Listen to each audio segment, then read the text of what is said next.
The benefits of a couple injecting together are several-fold. I mean, I think the first part is that it is a shared experience.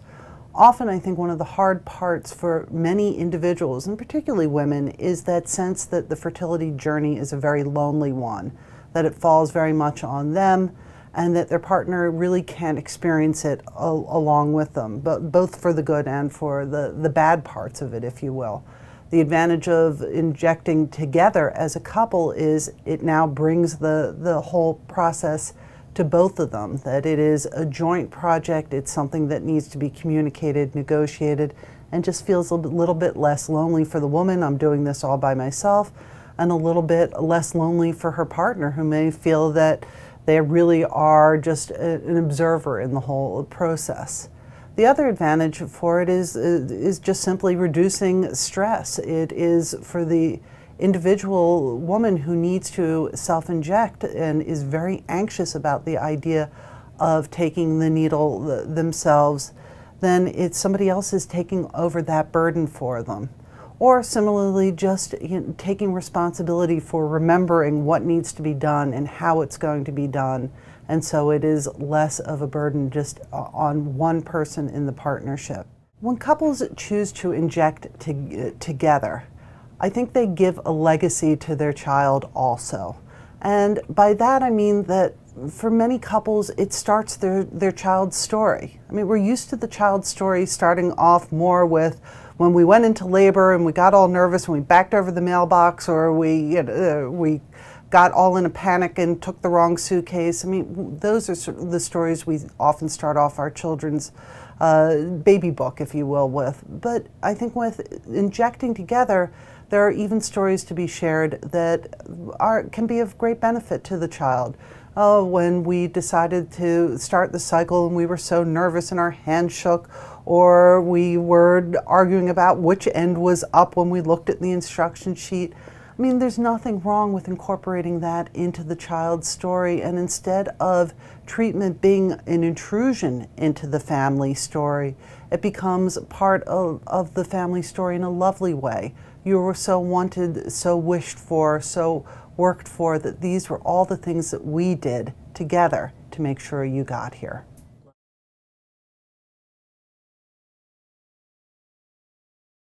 When a couple is preparing for an injection, the first thing that they really need to do is to find a nice, clean, flat area where they can prepare their medication. Then they want to gather all their supplies necessary for giving that particular shot for the night. Sometimes it can be very intimidating, all the medication that they get. So it's important to just take out what they need and only what they need for the shot to be given. After that, they want to check their medication, look at it, make sure that it has not expired, and also that there's no cloudiness or particles that shouldn't be there. While they prepare for the shot, it is important that they do take out the air bubbles. But one point I usually like to tell the patients is that's really just to make sure that they get the proper dose. If there was 1 cc and there was a large air bubble, then they wouldn't be getting the proper dose. So while it is important, they're not going to hurt their wife if there's a little bit of air in there. The other thing is it's very normal to be nervous, and I usually tell them it is a technical skill and it will get easier over time.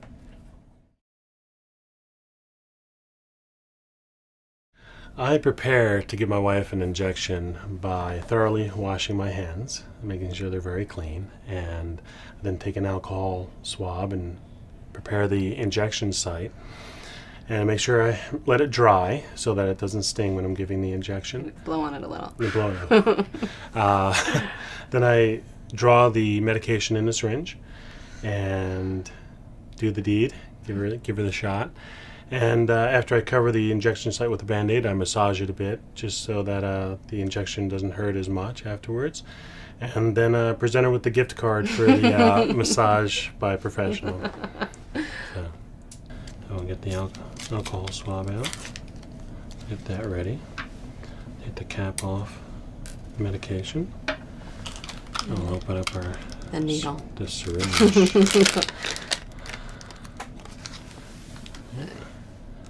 That's on tight.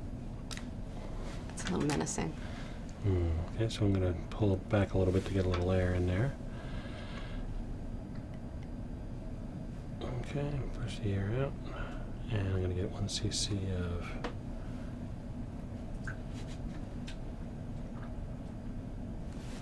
got a little air in there, so you push it back up a little. Yeah. Okay. And then just draw it back a little more. And you get the right amount of medication. Yeah, got the right amount of medication. Okay. Make sure we get all the air bubbles out. Over here. You get in position. You get comfortable, and then I'll. Yeah, I don't think there is a way to get comfortable with this. Okay. So Don't hurt me there. I won't hurt you. Okay. So I'm feeling for your hip. I'm about a hand away, and I'm gonna get alcohol swab and rub that really good. Okay. That's not bad. No, that's easy. Is it over? Well, I'm drying and blowing a little bit.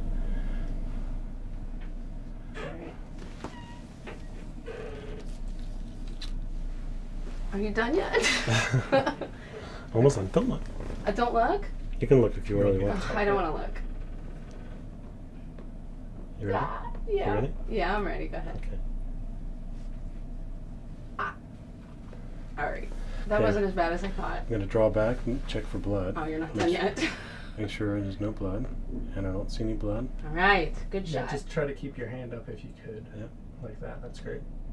And there you go. That was really good. Gotta get I'm the proud Band-Aid of on. you, honey. That was good. Get the Band-Aid on. That should, no blood's coming out on this one at all. Now you can There you kiss go. me. Thanks, sweetie. Good I'm job, proud sweetie. of you. You did a good job. Thanks, Thank sweetie. you. Thanking you for giving me a shot.